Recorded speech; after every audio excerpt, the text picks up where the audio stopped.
Ապօրինի պահվող զենք զինամթերքը կամավոր հանձնելու դեպքում քաղաքացին ազատվում է քրեական պատասխանատվությունից։ Եվ շատ են օրինահար քաղաքացիները, որոնք անսալով ոստիկանության հորդորին կամովին հանձնում են ապօրինի պահվող զենքը։ Հավելենք, որ համապատասխան ստուգումներից հետո որսորդական հրացաններն օրինականացվում եւ հանձնվում են տերերին։ Ապրիլի 11-ին ոստիկանության Մարտունու բաժնում էլ օրինականացված զենք վերադարձվեց։ Ոստիկանների պրոֆիլակտիկ բացատրական միջոցառումների արդյունքում 26 քաղաքացիներ կամավոր հանձնել էին ապօրինի պահվող ողորկափող հրացանները։ Համապատասխան ստուգում ձևակերպումներից հետո արդեն օրինականացված զենքը հանձնվեց նրանց։ Ուղղակի օրս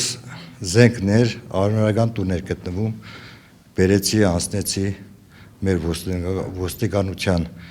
պահանջով, այսինքն բացատրելով, որ բացատրեցին, բերեցի, անցնեցի եւ իմը օրինականացրել են։ Ես վերջերս լսեցի, որ բացատրական աշխատանքներ է գնում ներքին գործերի բաժնի կողմից, որ զենք ունի, անօրինական կարելի է օրինականացնել։ Եկ ասեցին, բացատրեցին, ես էլ իմ անձնական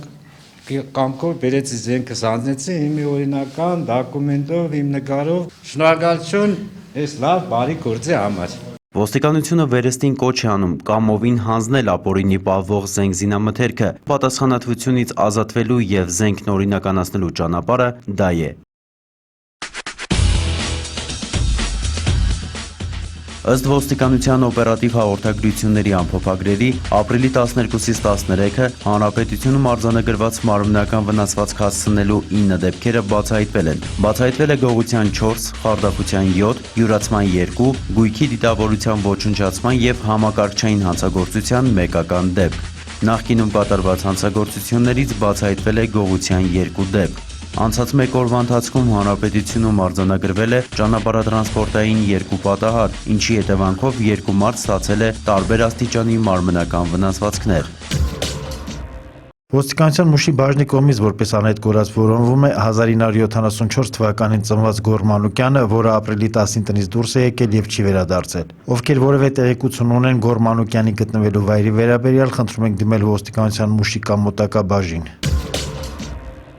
Ապրիլի 8-ից 9 ոստիկանության Մուշի բաժնի աշխատակիցներն ապօրինի թմրանյութ պահելու եւ օգտագործելու 2 դեպք արձանագրեցին։ Կասկածյալներին քրեական հետախույզներն էին բերման ենթարկել։ Ապրիլի 8-ին Գյումրիի Տերյան փողոցից բերման ենթարկված Գևորգ Մխիթարյանի մոտից անձնական խուզարկությամբ հայտնաբերվեց թղթե փաթեթ, որի մեջ դարչնագույն փոշիանման զանգված էր։ Ըստ Մխիթարյանի, հայտնաբերվածը թմրանյութ էր, գտել էր փողոցից եւ պատրաստվում էր դեն նետել։ Դատաքիմիական փորձաքննությամբ պարզվել է, որ դարչնագույն զանգվածը հերոին թմրամիջոց է։ Երկրորդ դեպքն իրավապահներն արձանագրեցին ապրիլի 9-ին։ Գյումրիի Մուշ 2 թաղամասից բերման ենթարկված Հակոբ Մարգարյանի մոտից խուզարկությամբ հայտնաբերվեց չորացված մանրացված կանեփանման զանգված։ Մարգարյանը հայտարարել է, որ հայտնաբերվածը մարիխուանա է։ Հայտնաբերվածներն առգրավվել են, կատարվում է քննություն։